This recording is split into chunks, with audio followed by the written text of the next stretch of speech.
तो भाई बेबिका दूरवे को मांगनी पड़ गई अभिषेक मल्हन के फैंस से माफी। ये पूरा मामला क्या है, चलिए आपको ये बताते हैं। अब बेबिका बीइंग बेबिका इंटरव्यू में अभिषेक मल्हान के खिलाफ बोल दिया।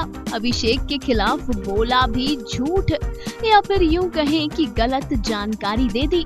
असल में एक इंटरव्यू में बेबिका से एल्विश की जीत पर सवाल पूछा गया था। इस पर बेबिका ने कहा कि एल्विश यादव 70% वोटिंग से जीता है, जिसके बाद अभिषेक के फैंस बेबिका पर टूट पड़े, क्योंकि एल्विश 70% वोटिंग से नहीं 54% वोटिंग से जीता है। जी हाँ, एल्विश को फिनाले में 54% वोट्स मिले थे, और वो जो 280 मिलियन वोट्स वाली बात वायरल हो रही थी वो अभिषेक और एल्विश के मिलाकर थे। जी हाँ, अभिषेक और एल्विश दोनों को 280 मिलियन वोट्स मिले थे। खैर, बेबिका ने शायद गलती से एल्विश की वोटिंग 70% बता दी। फिर क्या था, अभिषेक मल्हान के फैंस बेबिका को करेक्ट करने पहुंच गए।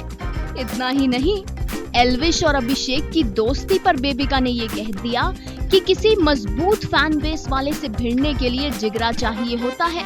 ये जिगरा मेरे पास था, इसीलिए मैं इन लोगों से जाकर लड़ लेती थी। मैं इन लोगों के नंबर्स के बारे में कभी नहीं सोचती थी, लेकिन अभिषेक में ना तो वो जिगरा है ना ही वो हिम्मत।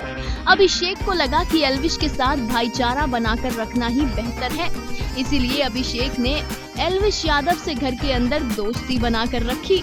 बेबिका के इस स्टेटमेंट ने भी अभिषेक फैंस को ट्रिगर कर दिया, जबकि अभिषेक ये कह चुके हैं कि एल्विश ने घर के अंदर आने के बाद अभिषेक से ये कहा था कि भाई अगर तू गलत भी होगा तो भी मैं तेरा ही साथ दूंगा।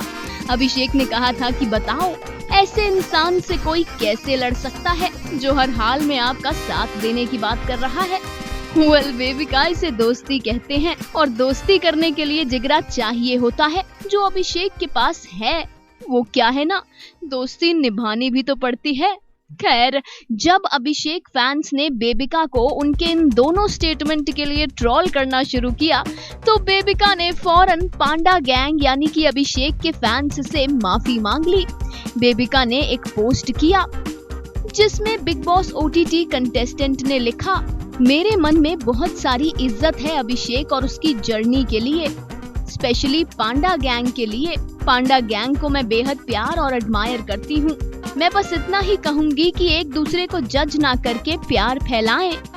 चलिए बेबिका, अगली बार अपने इंटरव्यू में अपनी ही स्टेटमेंट को याद कर लीजिएगा, और किसी के भी खिलाफ ऐसा स्टेटमेंट मत दीजिएगा जिससे नफरत फैले। Final cut, news desk.